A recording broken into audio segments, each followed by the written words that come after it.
ಇನ್ನು ಉದ್ಯಮಿ ಮೋಹನ್ ದಾಸ್ ಪೈ ಅವರು ಬಹಳ ಮುಖ್ಯವಾದಂಥ ಒಂದು ಗಂಭೀರವಾದಂಥ ಒಂದು ಪ್ರಶ್ನೆಯನ್ನು ಇವತ್ತೆತ್ತಿದ್ದಾರೆ. ರಾಜ್ಯಸಭೆ ಅಭ್ಯರ್ಥಿಯಾಗಿ ಪವನ್ ಖೇರಾ ನಾಮಪತ್ರವನ್ನು ಏನು ಸಲ್ಲಿಸಿದ್ರು, ಖೇರಾ ಆಯ್ಕೆಗೆ ಉದ್ಯಮಿ ಮೋಹನ್ ದಾಸ್ ಪೈ ಗರಂ ಆಗಿದ್ದಾರೆ.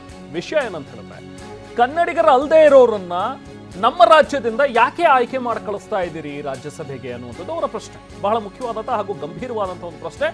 ಸಹಜವಾಗಿ ನಾವೆಲ್ಲ ಕನ್ನಡಿಗರು ಕೇಳಬಹುದಾದಂಥ ಒಂದು ಪ್ರಶ್ನೆ, ಇದು ಕೇಳಲೇಬೇಕಾದಂಥ ಒಂದು ಪ್ರಶ್ನೆ. ಯಾಕಂದ್ರೆ ಈಗ ಕಾಂಗ್ರೆಸ್ನಿಂದ ಮಾತ್ರ ಅವ್ರು ಹೇಳ್ತಾ ಇಲ್ಲ, ಬರೀ ಪವನ್ ಖೇರಾ ಒಂದು ಎಕ್ಸಾಂಪಲ್ ಮಾತ್ರ ಅವ್ರು ಹೇಳ್ತಾ ಇಲ್ಲ. ಈ ಹಿಂದೆನೂ ಕೂಡ ಈಗ ನಿರ್ಮಲಾ ಸೀತಾರಾಮನ್ ಅವರಿಂದ ಹಿಡಿದು ಅಥವಾ ವೆಂಕಯ್ಯ ನಾಯ್ಡು ಅವರಿಂದ ಹಿಡಿದು ಈ ಹಿಂದೆ ನಾವು ಯಾರ್ಯಾರನ್ನ ಕರ್ನಾಟಕದಿಂದ ರಾಜ್ಯಸಭೆಗೆ ಆಯ್ಕೆ ಮಾಡಿ ಕಳಿಸಿದ್ವೋ ಅವರೆಲ್ಲರ ಬಗ್ಗೆನೂ ಕೂಡ ಮೋಹನ್ ದಾಸ್ ಪೈ ಅವರು ಪ್ರಶ್ನೆ ಮಾಡ್ತಾ ಇದ್ದಾರೆ. ಯಾಕಂದ್ರೆ ನಮ್ಮ ಕನ್ನಡಿಗರಿಗೆ ಯಾಕೆ ಆದ್ಯತೆಯನ್ನು ಕೊಡಬಾರ್ದು? ಎಸ್, ಅಫ್ಕೋರ್ಸ್ ಕರ್ನಾಟಕದವರು, ನಾವು ಕನ್ನಡಿಗರು ಕೇಳಲೇಬೇಕಾದಂಥ ಒಂದು ಪ್ರಶ್ನೆ ಎಲ್ಲ ಪಕ್ಷಗಳಿಗೂ ಪಕ್ಷಾತೀತವಾಗಿ ಒಂದು ಪ್ರಶ್ನೆ ಹೇಳಲೇಬೇಕು. ಅದು ಇವತ್ತು ಮೋಹನ್ ದಾಸ್ ಪೈ ಅವರು ಕೂಡ ಕೇಳಿದ್ದಾರೆ.